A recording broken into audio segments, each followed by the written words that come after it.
नमस्कार, रात के 9 बजने को हैं। आप देख रहे हैं खबरदार। मैं हूं आपके साथ चित्रा त्रिपाठी। बड़ी खबर के साथ इस बुलेटिन की शुरुआत हम करने जा रहे हैं पश्चिम बंगाल से। ये बड़ी जानकारी निकलकर सामने आ रही है, जहां पर राजनीतिक हिंसा कम होने का नाम नहीं ले रही। नॉर्थ 24 परगना में बीजेपी कार्यकर्ताओं पर हमले का मामला सामने आया है, जिनमें 6 से 7 बीजेपी के कार्यकर्ता बुरी तरह से जख्मी हुए हैं, जिनकी हालत गंभीर बताई जा रही है। यह हमला उस वक्त हुआ जब बीजेपी के कार्यकर्ता डोर टू डोर कैंपेन कर रहे थे। वहीं भारतीय जनता पार्टी ने दावा किया है कि हमले में एक कार्यकर्ता की हत्या कर दी गई है।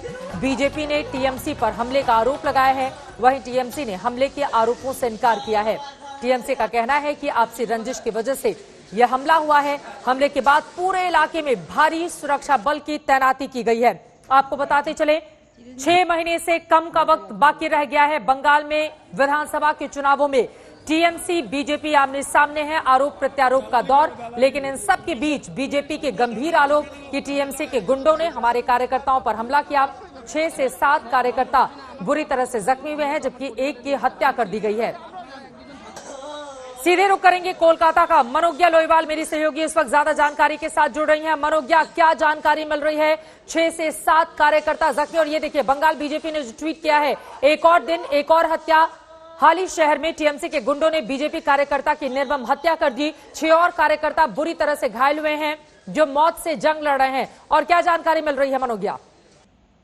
जैसा आपने कहा चित्रा, लगातार हिंसा बढ़ रही है और इस समय बीजपुर मंडल के जो कार्यकर्ता हैं सईकर भवाल, उनकी मौत हो गई है। आरोप लग रहा है तृणमूल कांग्रेस के कार्यकर्ताओं के खिलाफ।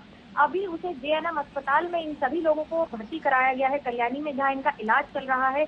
इसकी मौत हुई है। ये कार्यकर्ता हाली शहर म्यूनिसिपैलिटी के 6 नंबर वार्ड के आसपास के इलाके में कैंपेन कर रहे थे। दरअसल ये लगातार गृह संपर्क अभियान चला रही है बीजेपी, और बंगाल के हर जिले में, हर ग्राम में और हर इलाके में जाकर लोगों से मिलजुल कर उन्हें समझाने का प्रयास कर रही है। कैंपेन के तहत ये मारपीट हुई। मारपीट इस कदर हो गई कि अब रैफ को वहां पर उतारना पड़ गया है और हालात बिगड़ते ही नजर आ रहे हैं। स्थानीय विधायक बीजपुर से शुभ्रांशु रॉय, जो मुकुल रॉय के बेटे भी हैं, वो इस समय अस्पताल में हैं और इन सारे कार्यकर्ताओं के साथ हैं। उनका कहना है कि टीएमसी ने ये हरकत की है। हालांकि तृणमूल कांग्रेस की ओर से पूरी तरह से इस घटना से नकार से ये कहा गया है कि आपसी रंजिश की वजह से बीजेपी में ही ये मारपीट हुई, जिसकी वजह से लोग घायल हैं और मौत भी हुई। और ये तस्वीरें भी लगातार मनोज्ञा हम अपने दर्शकों को दिखा रहे हैं। नॉर्थ 24 परगना में बीजेपी के कार्यकर्ताओं पर हमला हुआ है, जिसके बाद बीजेपी काफी ज्यादा आक्रामक होकर लगातार टीएमसी पर निशाना साध रही है, जबकि टीएमसी का पक्ष यह है कि दरअसल आपसी रंजिश की वजह से यह हमला हुआ है। हमले के बाद पूरे इलाके में भारी सुरक्षा बल की तैनाती की गई है। मनोज्ञा, अभी हाल ही में हम सब ने वो तस्वीरें देखी थी जब जेपी नड्डा के काफिले पर हमला किया गया था, पत्थरबाजी हुई थी, जिसमें कैलाश विजयवर्गीय की गाड़ी बुरी तरह से क्षतिग्रस्त हुई थी, उनको चोटें भी आई थी। और अब इस तरह की एक और तस्वीर, ये क्या बताता है? और अब तो विधानसभा चुनावों में बहुत ज्यादा वक्त बाकी नहीं रह गया है। ये रक्त रंजित जो पश्चिम बंगाल की तस्वीर सामने आ रही है चुनावों के ठीक पहले, ये अपने आप में बेहद भयावह और डराने वाली है। चिंताजनक है और अपने आप में बता रही है कि बंगाल में माहौल इस समय किस तरह से खराब होता चला जा रहा है। न सिर्फ चुनाव की रणनीति के तहत, बल्कि दोनों पार्टियों के बीच में, जहां अगर कार्यकर्ता भी सड़क पर अगर रैली में निकल रहे हैं तो मारपीट हो रही है। झंडे लेके ही मारपीट शुरू हो जाती है। तो गली से गुजरने के लिए जिस इलाके में जेपी नड्डा ने डोर टू डोर कैंपेन किया था, मनोज्ञा लोईवाल हमारी संवाददाता ये अहम जानकारी देती हुई। फिलहाल पश्चिम बंगाल में लगातार ये रक्त रंजित राजनीति जारी है, आरोप प्रत्यारोप का दौर जारी है, लेकिन तस्वीरें आपने देखी जो काफी ज्यादा चिंता पैदा करती हैं। जैसे और जानकारी इस खबर से जुड़ी हुई सामने आएगी, आज तक आप तक पहुंचाता रहेगा। आगे बढ़ते हुए बात अब किसानों की करेंगे। केंद्र सरकार चाह तो रही है कि किसान नेताओं से बातचीत कर नए कृषि कानून पर गतिरोध खत्म किया जाए, लेकिन किसान नेता तीनों कृषि कानून वापस लेने की मांग पर अड़े हुए हैं। अब तक 6 दौर की बातचीत हो चुकी है और सारी की सारी बातचीत बेनतीजा रही है। ये 12 अलग अलग तस्वीरें हम आपको दिखा रहे हैं। किसान अपनी मांग को तेज करते हुए सरकार पर दबाव बनाने की नई रणनीति के साथ अब मैदान में उतरे हैं। आज किसानों ने राजधानी दिल्ली को जोड़ने वाले तमाम हाईवे पर बने हुए टोल प्लाजा पर धावा बोल दिया, लेकिन किसानों ने रास्तों को बंद करने की जगह आज हाईवे के टोल प्लाजा का शटर गिरा दिया, यानी कि टोल में गाड़ियों से कलेक्शन नहीं होने दिया गया। सरकार की तमाम कोशिशों के बावजूद किसान मान नहीं रहे हैं। उनका आंदोलन लगातार तेज होता जा रहा है। वहीं प्रधानमंत्री नरेंद्र मोदी ने आज कृषि बिल की फिर से तारीफ की और कहा कि कृषि क्षेत्र की दीवारें हटाई जा रही हैं। कई केंद्रीय मंत्री भी किसानों से आंदोलन खत्म करने की अपील कर रहे हैं। साथ ही ये आरोप भी लगा रहे हैं कि किसान आंदोलन को नक्सलवादियों और वामपंथियों ने हाईजैक कर लिया है। हम आज आपको किसान आंदोलन से जुड़ी हुई हर खबर को सिलसिलेवार तरीके से दिखाएंगे और बताएंगे कि आंदोलन और सरकार के प्रस्ताव के बीच ये पूरा का पूरा मामला कहां पर फंसा हुआ है।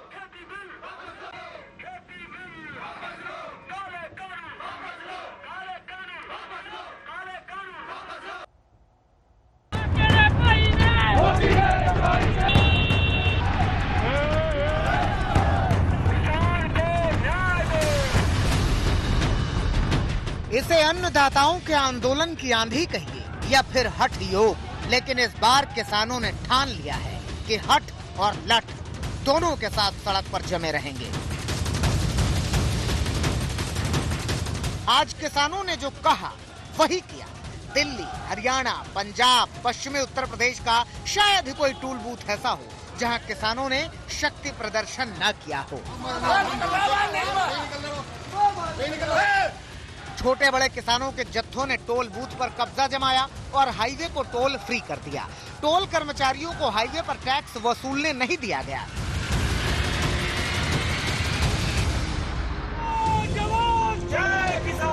उत्तर प्रदेश में मुजफ्फरनगर सहारनपुर रोड के टोल प्लाजा पर 5 घंटे तक किसानों का कब्जा रहा। सहारनपुर के तीनों टोल प्लाजा पर 3 घंटे तक किसान जमे रहे। दिल्ली से सटे ग्रेटर नोएडा के NH 91 के टोल को किसानों ने फ्री कर दिया।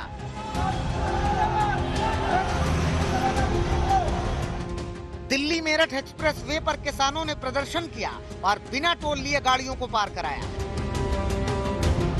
किसानों ने गाजियाबाद में Muradnagar eastern peripheral express way का टोल प्लाजा भी फ्री करवा दिया। किसानों की तैयारी दिल्ली आगरा और आगरा से लखनऊ को जोड़ने वाली एक्सप्रेस वे को भी फ्री कराने की थी, लेकिन प्रशासन ने यहां भारी तादाद में पुलिस बल की तैनाती कर दी। बड़े अधिकारी मौके पर कैंप किए रहे। हमारे यहाँ फोर्स तो कल से ही है, सक्रिय है और ये 14 तारीख तक जारी रहेगा। घमासान लगातार जारी है। समाधान कैसे निकलेगा ये अपने आप में बड़ा सवाल है और इसी पर बातचीत करने के लिए भारतीय जनता पार्टी के दिग्गज नेता, देश के कानून मंत्री और IT minister Ravishankar Prasad ji live हमारे साथ जुड़ रहे हैं, जिनसे हम सीधे जानेंगे कि अब सरकार की आगे की रणनीति क्या है। रविशंकर जी, बहुत स्वागत है आपका आज तक पर। और मेरा पहला सवाल आपसे यही है, किसानों ने 14 दिसंबर को अब भूख हड़ताल का ऐलान कर दिया है। सरकार चारों तरफ से इस मुद्दे पर घिरती हुई नजर आ रही है। कैसे समझाएंगे आप किसानों को और आगे की रणनीति अब सरकार की क्या रहने वाली है?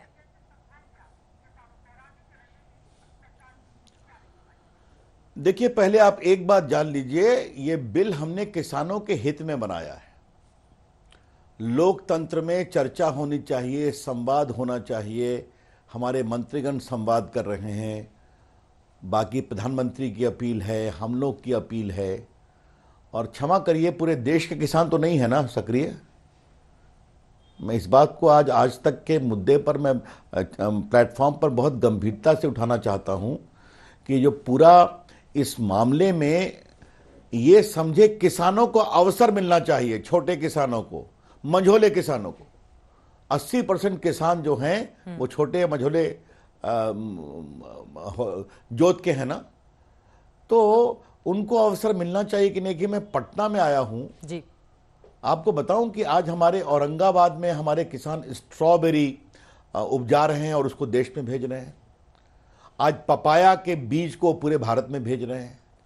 पार्सल के माध्यम से वैशाली का बीज पूरे देश में जा रहा है। इस बार हमने त्रिपुरा का जो अनानास होता है, पाइनएप्पल, वो 5 रुपये किलो मिलता था। हमने डिजिटल, हमारे कॉमन सर्विस सेंटर ने व्यवस्था की, तो आज किसानों को 15 रुपया मुंबई से, दुबई से मिल रहा है। बिहार की लीची मुजफ्फरपुर की लंदन पहुंच गई। पूर्णिया का केला आते हैं, कलकत्ता से व्यापारी ले जाते हैं।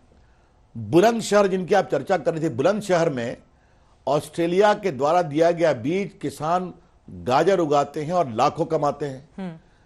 तो मैं फिर पूछता हूं और ये मैं आज तक के चैनल पर किसानों को थोड़ा बड़ी विनम्रता से कह रहा हूं, मंडी नहीं हटेगी।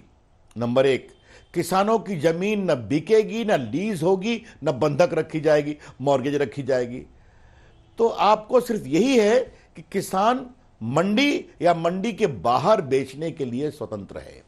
यही तो छोटी सी कहानी है और उसके व्यापार पर लगे प्रतिबंधों को समाप्त किया गया है।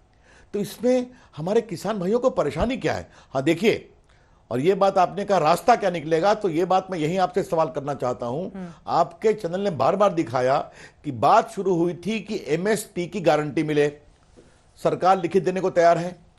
और इस बार चित्रा जी, खरीफ सीजन में जिसमें धान की खरीदारी होती है, भारत सरकार ने एमएसपी पर नवंबर के अंत तक 60,000 करोड़ का धान खरीदा है, जिसमें 60% खाली पंजाब से खरीदा है, हरियाणा से। तो हम तो खरीद रहे हैं। तो अब साहब जो बात शुरू हुई कि एमएसपी पर, अब कहते हैं पूरे कानून को समाप्त करो। ये कौन सी ताकतें खड़ी हैं उनके पीछे में, जो कभी बुद्धिजीवियों के नाम पर देश को तोड़ने वाले लोग खड़े हो जाते हैं, उनकी तस्वीर लगती है, जिनके खिलाफ देश की एकता संप्रभुता को लेकर गंभीर सवाल है, कानूनी कार्रवाई चल रही है, कोर्ट उनको बेल नहीं दे रहा है। तो हम किसानों से अपील करेंगे कि नरेंद्र मोदी की सरकार आपके विकास के लिए समर्पित है, कृपया करके आप बात करिए, आपके जो भी वाजिब चिंता होगी उसका हम निराकरण करेंगे। और देखिए हम कर रहे हैं कि नहीं। उन्होंने कहा कि विवाद का निपटारा एसडीएम के कोर्ट नहीं हो, कोर्ट में डाल दीजिए, कहा बिल्कुल विचार करेंगे। जो बाहर के व्यापारी हैं उनको भी रजिस्टर कराइए, कहा बिल्कुल विचार करेंगे। तो जो उनकी सही मांग उठ रही है तो कहते हैं कुछ नहीं बात करेंगे, पूरे कानून को समाप्त करो। ये कौन सा तर्क है भाई? और मैं फिर कहूंगा, देश के किसान समझदार हैं, वो अपनी जरूरतों को समझते हैं और वो नरेंद्र मोदी के ऊपर विश्वास भी करते हैं। तो मैं आग्रह यही करूंगा, आपने पूछा रास्ता क्या निकलेगा, रास्ता निकलेगा संवाद से, रास्ता निकलेगा समझदारी से। और हाँ, जो तोड़ने वाले लोग उनके पीछे खड़े हैं उनके खिलाफ सख्ती से कार्रवाई भी होगी, क्योंकि भारत की एकता संप्रभुता की रक्षा भी बहुत जरूरी है। किसान अपनी समझदारी दिखा रहे हैं और सरकार संवाद के जरिए मामले का समाधान करना चाहती है। 6 दौर की बातचीत भी हो चली है। बातचीत के जरिए क्या कोई समय सीमा निर्धारित की जाएगी कि इस समय के भीतर हम मामले का निपटारा कर लेंगे? इस सवाल का जवाब आप दीजिएगा, लेकिन आपने इशारा किया कि दरअसल किसानों के आंदोलन को कुछ लोगों ने हाईजैक कर लिया है, वहां पर देश को तोड़ने वालों की तस्वीरों के साथ लोग पहुंच रहे हैं। इशारा किसकी ओर है आपका?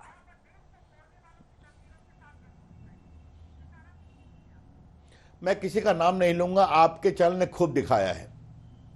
और क्या कहा गया? बुद्धिजीवी, देश को तोड़ने वाले जिनके खिलाफ पुलिस की चार्जशीट है, जिनके खिलाफ कानूनी कार्रवाई चल रही है, जिनके षड्यंत्र को आपके चैनल ने विस्तार से दिखाया है, वो बुद्धिजीवी बताए जा रहे हैं। ये कहां से चले आए? ये किसानों के पीछे खड़े हो गए? क्या वही तो वो ताकत नहीं है जो कह रही है कि सीधा सारे कानून को निरस्त कराओ, कोई बातचीत नहीं करेंगे? देखिए चित्रा जी, मैं आपको एक बात कहूंगा, आपका चैनल देश में काफी देखा जाता है, कोई भी कानून हो उसको आप, हमको इस क्लॉज पे आपत्ति है, ये क्लॉज ठीक है, इसको सुधारिए, ये गलत है, आपके तर्क क्या हैं बताइए, हम विचार करेंगे। मैंने आपको 2-3 उदाहरण तो दे दिए, पहले आपको बताया registration of all the traders, ठीक है, विचार करेंगे। लेकिन जब हम बार बार कर रहे हैं कि पंजाब हरियाणा की मंडी समाप्त नहीं होगी, उस मंडी में बेचो या उसके बाहर बेचो, ये अवसर पर आपको क्यों नाराजगी है भाई? आपने देखिए प्रधानमंत्री का एक भाषण को आप लोग विस्तार से आपने सुना होगा जी। इथेनॉल को पेट्रोल की ब्लेंडिंग के लिए जो गन्ना के हमारे किसान हैं, पहले उनको अवसर नहीं मिलता था। आज देखिए इथेनॉल गन्ना के पूरे उपज से उसका कितना नया रास्ता निकल रहा है। तो यही तो मैं बात बार बार कह रहा हूं कि आज हमारे किसान, कितने किसान आज फूल की खेती कर रहे हैं, कितने किसान आप देखिए, मैं चाहूंगा अपने कैमरा को भेजिए आप, पंजाब के किसान आज शिमला मिर्च उगा रहे हैं, दुनिया में उसकी मार्केट है। आज एक बहुत बड़ी रिपोर्ट छपी है कि गुजरात के आलू उगाने वाले किसानों ने दुनिया के मानक स्टैंडर्ड्स के आलू उगाना शुरू किए और आज देश के 27% आलू का उत्पादन खाली गुजरात के कुछ जिले कर रहे हैं। किसान मालामाल हो रहे हैं क्योंकि उनकी उपज दुनिया में खरीदी जा रही है जी। तो हम भारत के किसानों को मजबूत, आत्मनिर्भर, स्वावलंबी और अधिक पैसा कमाने की क्षमता इस कानून के माध्यम से दे रहे हैं। और विरोध करने वाले कहा नहीं, मंडी में ही रहो, मंडी में ही सड़ो, यह ठीक नहीं है। क्षमा करें चित्रा जी, मंडी बड़ी को क्या विनम्रता से खत्म अपने कर हम मित्रों देना से चाहती है कहेंगे सरकार? कि आप दरअसल लोग आरोप किसान और किसानी ये लग रहे हैं आपके ऊपर। और मेरा अगला सवाल इसके साथ ही जुड़ा हुआ ये भी है, देखिए विपक्षी दलों ने भी निशाना साधा, आप लोग भी समझाने की कोशिश कर रहे हैं। और रविशंकर जी, आपकी बातों से लगातार ऐसा लग रहा है कि सरकार किसानों के अच्छे दिन लाने के लिए प्रतिबद्ध है, लेकिन जो किसान हैं उन्हें यह बात फिर समझ में क्यों नहीं आ रही? वो बार बार इसी मांग पर अड़े हुए हैं कि तीनों के तीनों कानूनों को रद्द किया जाए, इससे कम पर हमें कुछ भी मंजूर नहीं। ऐसे में क्या होगा?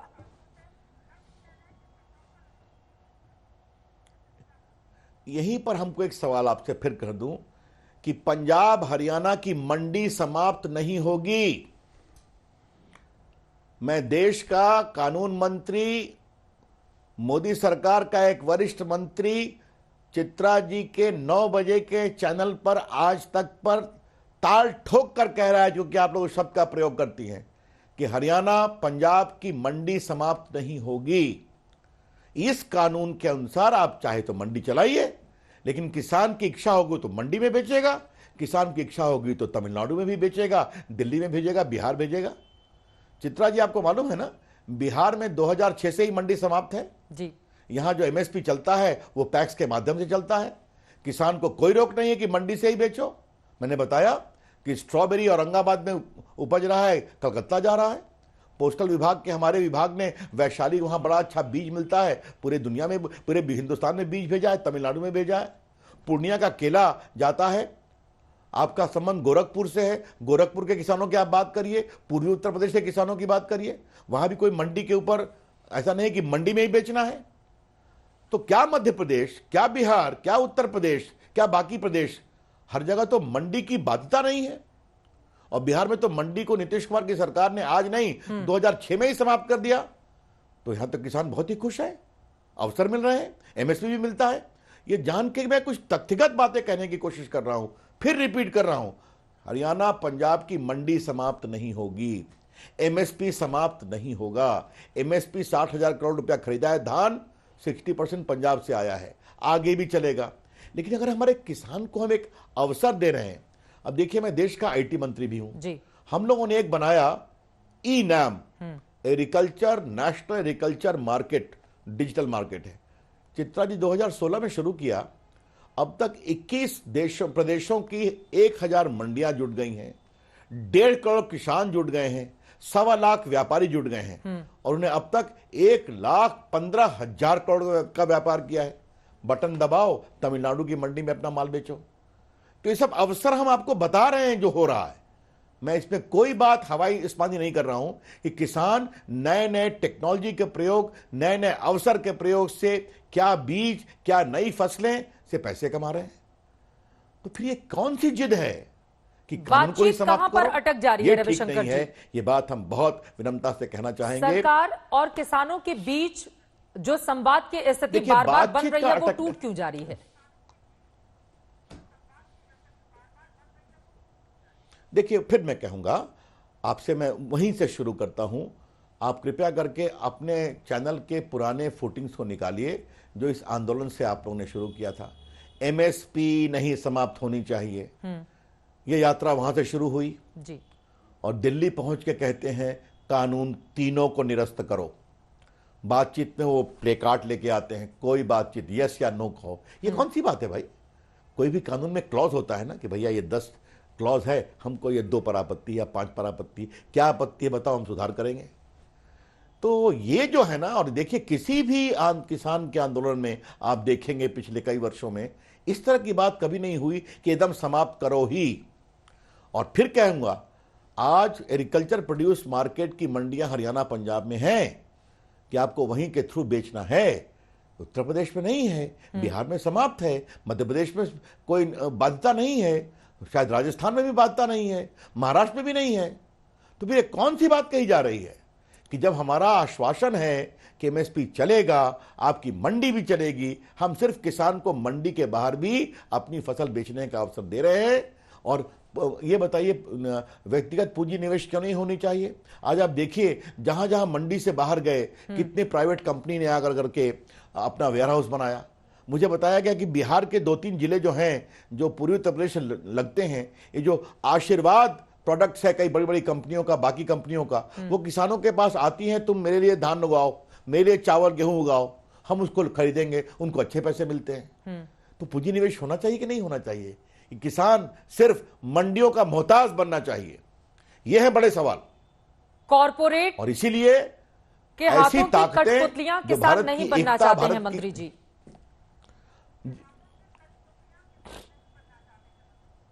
और बनेंगे भी नहीं।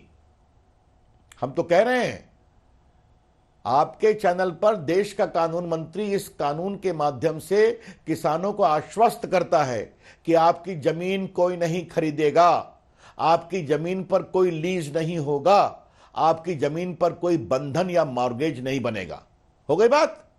अब आप जो फसल उगाएंगे उस फसल का आप कॉन्ट्रैक्ट करिएगा।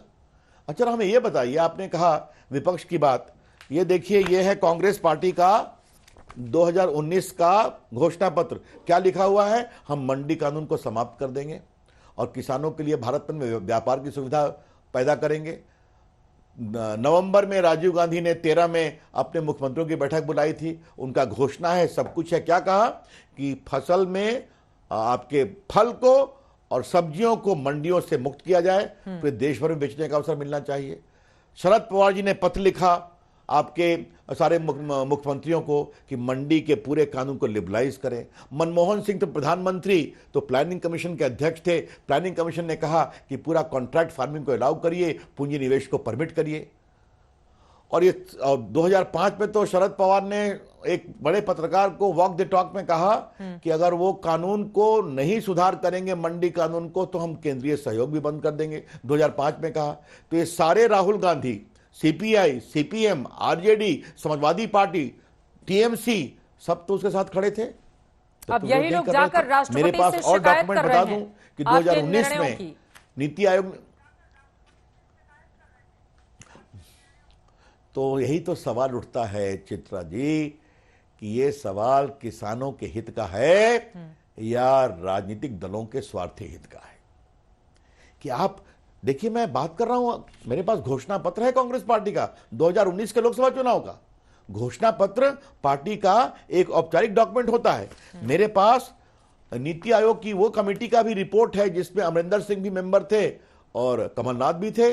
मुख्यमंत्रियों का एक कोऑर्डिनेशन बना था देवेंद्र फडणवीस की अगुवाई में, और उन्होंने कहा कि मंडी कानून में सुधार जरूरी है, पूंजी निवेश जरूरी है। तो ये तो पिछले 20 साल से जी राजनीतिक एक प्रकार से समझदारी रही है कि किसानों के लिए उनको मंडी के चंगुल से मुक्त करना है। तो आज एकाएक कहां से लोग खड़े हो गए। और देखिए, मैं राहुल गांधी पर आजकल कम बोलता हूं क्योंकि उनको किसानी की कितनी समझ है उस पर चर्चा कभी अलग से करेंगे आपके चैनल पर। लेकिन राष्ट्रपति भवन के प्रांगण में उन्होंने कहा, किसानों झुकना मत, वरना आगे कभी नहीं उठ पाओगे। ये कौन सी उत्तेजक भाषा है भाई? तो यही तो साफ साफ हित दिखाई पड़ता है। अब बताइए, शरद पवार इतने अधिक वो समर्थक रहे हैं किसानों के सुधार के, और उन्होंने काम भी किया है, और उनकी सारी चिट्ठियां मेरे पास है। मैं आपको देखिए, ये चिट्ठी है उनकी 2010 की, जिन्होंने मुख्यमंत्रियों को लिखा कि आपको मंडी एक्ट में कानून में बदलाव करना चाहिए। शीला दीक्षित को लिखा, शिवराज सिंह चौहान को लिखा, ठीक लिखा। तो आपने 10-15 साल जो किया, आज अपने स्वार्थ के कारण आप इस स्तर पर जाएंगे। और एक बात और जानिए चित्रा जी, जिस समय ये आंदोलन हो रहा है उस समय हम राजस्थान जीत रहे हैं, पंचायत समिति जीत रहे हैं, जिला परिषद जीत रहे हैं। कांग्रेस पार्टी रूलिंग पार्टी है, परंपरा के विरुद्ध हम लोग गांव में जीत रहे हैं। बाकी जो सारे उपचुनाव जीत रहे हैं, बिहार का भी विधानसभा चुनाव जीत रहे हैं, हैदराबाद का नगर निगम का चुनाव जीत रहे हैं, तेलंगाना में जीत रहे हैं, मणिपुर में जीत रहे हैं। और हमें पूरा लग रहा है कि कश्मीर का चुनाव जिस तरह से ईमानदारी से हुआ है, कश्मीर में भी कमल खिलेगा। तो देश कमल के साथ है। लेकिन कुछ लोग मिलकर के इस तरह की बात कर रहे हैं, ठीक नहीं है, ये बहुत अनुचित है। ये मैं अपील करना चाहूंगा, नरेंद्र मोदी की सरकार किसानों के लिए समर्पित है। और देखिए, हम क्यों समर्पण की बात करते हैं। मैं चाहूंगा आपके चैनल पर मैं बताऊं कि हमने देश के 10 करोड़ किसानों को किसान सम्मान निधि में 1 लाख करोड़ रुपए दिए हैं, जो 2-2 हजार हर 3 महीने पर देते हैं, सबके अकाउंट में जाता है। हम लोगों ने किसानों के लिए फसल बीमा योजना लाई है। हम लोगों ने किसान बाकी मान निधि का कार्यक्रम किया है, बाकी नीम कोटेड यूरिया से आज यूरिया पूरा उपलब्ध हो गया है। यही तो सवाल है के लिए बाकी कि इतनी के लिए सारी व्यवस्थाएं करने के बावजूद दिल्ली के बॉर्डर पर किसान क्यों अड़े हुए हैं? एक छोटा सा जवाब मैं इसका चाहूंगी, उसके बाद चूंकि कुछ और महत्वपूर्ण मुद्दे हैं मैं उस पर आऊंगी। लेकिन किसान यहां से कब घर वापस जाएंगे? क्योंकि अब तो ठंड भी बढ़ रही है, आज दिल्ली में बहुत तेज बारिश हुई है, मौसम का मिजाज खराब है, किसानों की जान भी जा रही है वहां पर।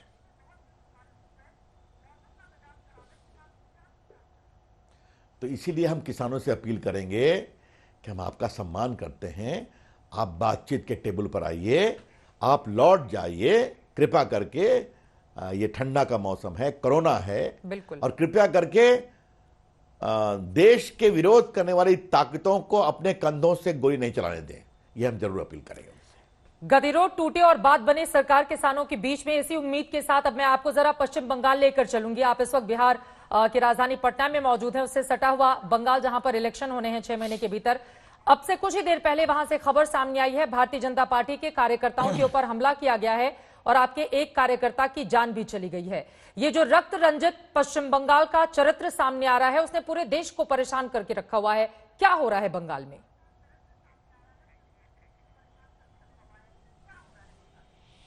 देखिए, बहुत ही पीड़ादायक है, और ये पीड़ा का एक और मेरे लिए कारण ये है कि ममता जी संघर्ष करके मुख्यमंत्री के पद पर पहुंची हैं। आपको याद है ना? बिल्कुल। 35 साल के वामपंथी पार्टियों के तानाशाही और हिंसा के प्रतिकार करके वो मुख्यमंत्री बनी, और उससे अधिक शर्मनाक आचरण कर रही हैं।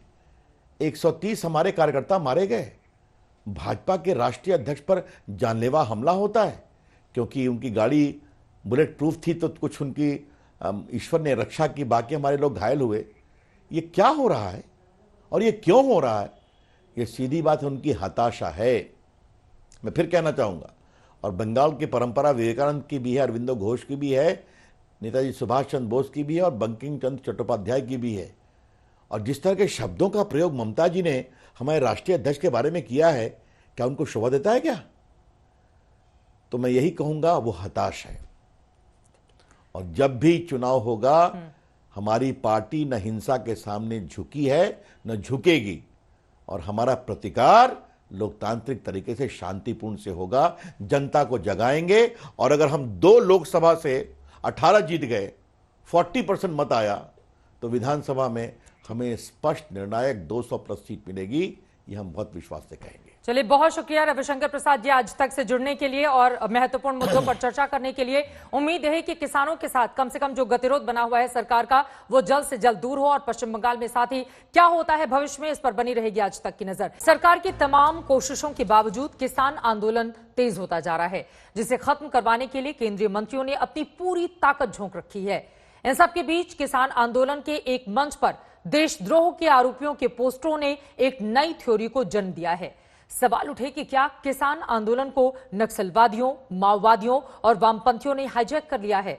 इस सवाल को केंद्रीय मंत्रियों ने हर मंच से उछाला, जिसके जवाब में किसान संगठनों ने इसे सरकार का हथकंडा बताया, और अब विपक्षी पार्टियों ने इस सवाल के बहाने सरकार की मंशा पर सवाल खड़े कर दिए हैं।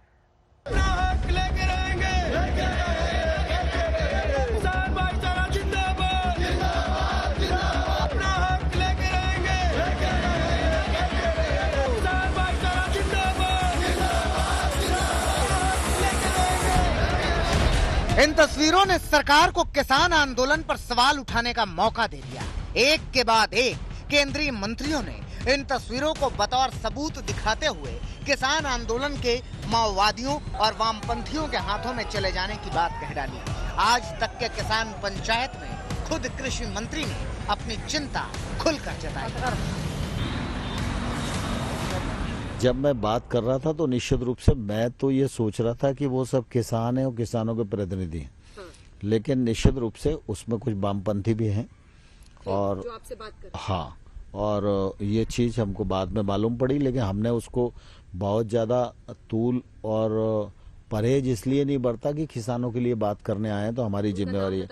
हमारे जैसे उग्रान साहब थे, तो उग्रान जी थे, एक मौला जी हैं, वो CPM के हैं, हाँ, तो वो भी हैं, तो हम लोगों को ये मालूम पड़ गया था कि वो वामपंथी हैं, लेकिन फिर भी हम लोगों ने किसान के प्रतिनिधि बतौरी उनसे बातचीत की, हमने उसको एहसास भी नहीं होने दिया।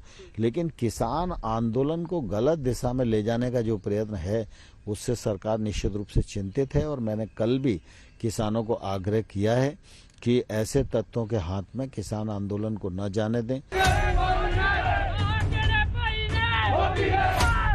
किसान आंदोलन के माओवादी और वामपंथियों द्वारा हाईजैक होने का दावा सरकार सिर्फ इन तस्वीरों के आधार पर नहीं कर रही, बल्कि खुफिया रिपोर्ट का हवाला भी दे रही है, जिसमें कहा गया है कि अल्ट्रा लेफ्ट नेताओं और प्रो लेफ्ट विंग के चरमपंथी तत्वों ने किसानों के आंदोलन को हाईजैक कर लिया है, जो किसानों को हिंसा, आगजनी और सार्वजनिक संपत्ति को नुकसान पहुंचाने के लिए उकसाने की योजना बना रहे हैं। लेकिन सरकार की चिंता पर किसान संगठन चिंतित नजर नहीं आ रहे। वो कह रहे हैं कि उन्हें तो आंदोलन में माओवादी और वामपंथी संगठन दिखाई नहीं दे रहे, सरकार को दिख रहे हैं तो उन्हें पकड़कर जेल में डाल दें। हमारी सेंट्रल इंटेलिजेंस कहाँ है, उन्हें पकड़ा है कहाँ है? अगर उन संगठनों पे देश में बैन लगा हुआ है तो अगर उसके लोग यहाँ पे घूम रहे हैं तो उनको जेलों में डाल दो। हाँ, उन्हें बाहर निकाल देंगे उनसे। अगर ऐसे देश विरोधी कोई लोग आएंगे तो उन्हें बाहर निकाल देंगे। हमें मिलवाओ जरूर उनसे, अगर कहीं आपको मिले तो हमारी मुलाकात करवाइए उनसे। एक भी आदमी ऐसा नहीं है, सारे फार्मर है, सारे किसानों के बिलों के लिए आए हैं, कोई दूसरा बंदा नहीं है। बिल्कुल ये सरकार गुमराह कर रही है। किसान संगठन कह रहे हैं कि जिन्हें सरकार के मंत्री माओवादी बता रहे हैं वो देशद्रोह के आरोपी हैं। अदालत ने उन्हें दोषी करार नहीं दिया है। हालांकि सरकार की आपत्ति के बाद टिकरी बॉर्डर पर लगे विवादित पोस्टरों को हटा दिया गया। वामपंथियों द्वारा हाईजैक होने के आरोपों के बाद पोस्टर हटाए जा चुके हैं, लेकिन अब इसको लेकर राजनीतिक हाईजैकिंग शुरू हो गई है। कभी बीजेपी की सहयोगी रही शिरोमणि अकाली दल के नेता सुखबीर सिंह बादल चाहते हैं कि ऐसे बयान देने वाले केंद्रीय मंत्री किसानों से माफी मांग लें। सेंटर दी सरकार किसानां दे संघर्ष नूं बदनाम करन दी कोशिश ते लग गई है। सेंटर दी सरकार ए संघर्ष नूं अतवादी दा नां, वखवादी दा नां, खालिस्तानी दा नां, वख-वख पार्टियां दा नां देना शुरू कर दिता। अफसोस इस गल दा कि जिहड़ी सेंटर दी सरकार सोचदी है कि जो भी सेंटर दी सरकार दे आवाज नाल सहमत नहीं है उस नूं सेंटर दी सरकार वखवादी कहंदी है, देशद्रोही कहंदी है। मैं लगदा सेंटर दी सरकार नूं ते जिहड़े मंत्रियां ने बयान दिते इन्हां दे खिलाफ उन्हां नूं पब्लिकली माफी मंगण दी लोड़ है। किसान आंदोलन के समंदर में चाहकर भी ठीक से गोता ना लगा पाने वाली कांग्रेस भी अब सरकार के खिलाफ आंदोलन पर उतर आई है। कह रही है कि मोदी सरकार की नीति अपने हर विरोधी को माओवादी और देशद्रोही घोषित करने की है। आप ऐसे लोगों का जो सच्चे देशभक्त हैं और देश का पेट पालते हैं, उन्हें कभी खालिस्तानी, कभी उग्रवादी, कभी आतंकवादी, कभी चीन समर्थक, कभी पाकिस्तान समर्थक, कभी माओवादी, कभी अल्ट्रा लेफ्ट, कभी नक्सलवादी कहकर आप घोर अपमान कर रहे हैं। और प्रधानमंत्री को ऐसे मंत्रियों से माफी मंगवानी चाहिए। हमारी मांग बड़ी सीधी है, प्रधानमंत्री जी आप खुद बात करिए। किसान आंदोलन को खत्म करवाने में सरकार कामयाब नहीं हो पाई है। स्थिति ये हो गई है कि किसान अब सरकार से बात तक करने को तैयार नहीं है और सरकार किसी भी तरह बात खत्म करने के रास्ते तलाश रही है। आशुतोष मिश्रा के साथ आज तक ब्यूरो।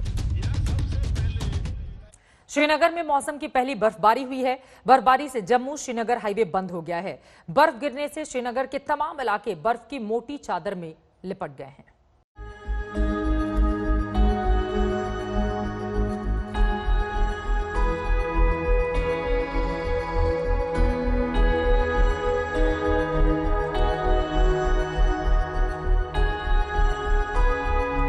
सड़कों पर बर्फ, मैदान में बर्फ,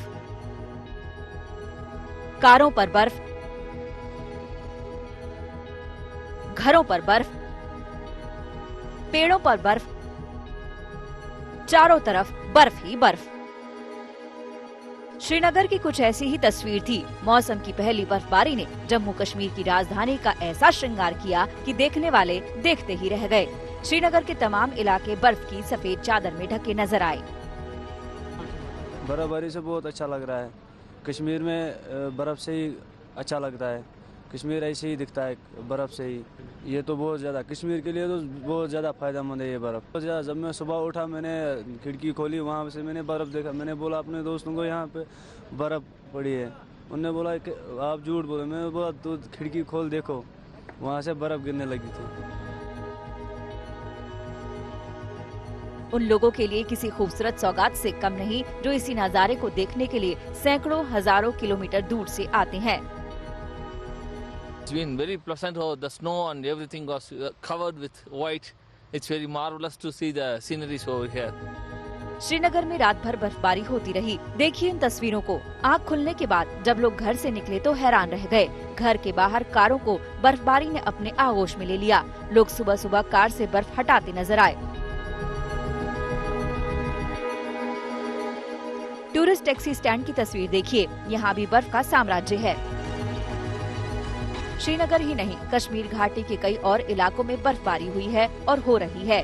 कश्मीर को देश के दूसरे हिस्सों से जोड़ने वाले हाईवे पर बर्फ ने कब्जा जमा लिया है। जवाहर टनल के पास बर्फ की 9 इंच मोटी चादर जम गई। बर्फ की मोटी परत जमने से 270 किलोमीटर लंबे जम्मू श्रीनगर हाईवे को बंद करना पड़ा। तस्वीरें देखिए किस तरह से बर्फ को हटाने का काम चल रहा है।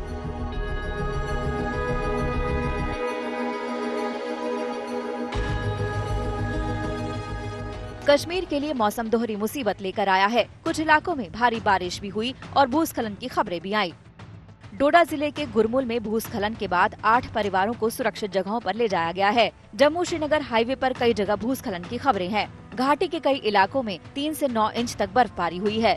मारवा में 7 इंच बर्फ गिरी है। वारवान में 9 इंच, माछिल में 7 इंच, अश्तियारी में 5 इंच और किश्तवाड़ में 4 इंच बर्फबारी हुई है। उधर जम्मू क्षेत्र में पुंछ और राजौरी को जोड़ने वाला मुगल रोड भी बर्फबारी के चलते बंद है। इसके अलावा किश्तवाड़ जिले को अनंतनाग से जोड़ने वाले स्मिथन टॉप पर भी भारी बर्फबारी हुई है, जिसकी वजह से रास्ता बंद है। श्रीनगर से शुजा उल हक और अशरफ वानी के साथ आज तक ब्यूरो। सर्दी के मौसम में कश्मीर और हिमाचल प्रदेश में बर्फबारी आम बात है। हिमाचल से तो ताजा बर्फबारी की खबर नहीं है, लेकिन 2-3 दिन पहले वहां पर जमकर बर्फ गिरी। वहीं लाहौल स्पीति में एवलांच भी आया, लेकिन शुक्र है कि जान को कोई नुकसान नहीं हुआ।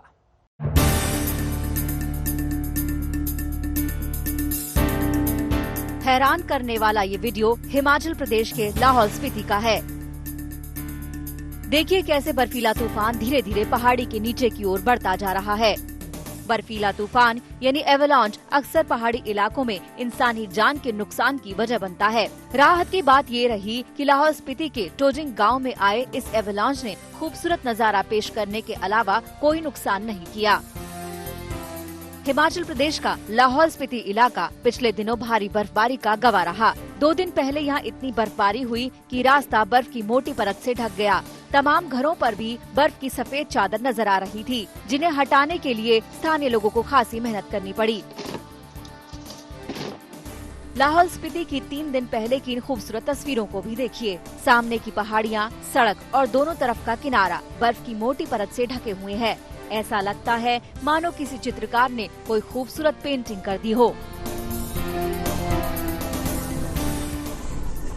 लाहौल स्पीति के रसेल गांव का खूबसूरत नजारा देखिए। पहाड़ियाँ बर्फ से लदी हैं। घर, रास्ते, दरख्त, सब पर बर्फ ही बर्फ है। पिछले दिनों हिमाचल प्रदेश के तमाम ऊंचाई वाले इलाकों में बर्फबारी हुई। केलोंग में 6 सेंटीमीटर, गोदला में 5 सेंटीमीटर बर्फबारी दर्ज हुई। बर्फबारी के बाद सर्दी ने भी हिमाचल प्रदेश के तमाम इलाकों को अपने आगोश में ले लिया। शुक्रवार को हिमाचल के तमाम इलाकों में न्यूनतम तापमान में भारी गिरावट दर्ज की गई। 5.4 डिग्री सेल्सियस के न्यूनतम तापमान के साथ केलोंग सबसे सर्द इलाका रहा। कल्पा और किन्नौर जिले में -0.4 डिग्री सेल्सियस न्यूनतम तापमान रहा, जबकि शुक्रवार को मनाली में 4, कुफरी में 5 और डलहौजी में न्यूनतम तापमान 5.4 डिग्री सेल्सियस रहा। आज तक ब्यूरो। बात दिल्ली एनसीआर इलाके की। पिछले कुछ दिनों से दिल्ली एनसीआर की सुबह कोहरे में लिपटी हुई हुआ करती थी, लेकिन आज कई इलाकों में रिमझिम बारिश हुई है।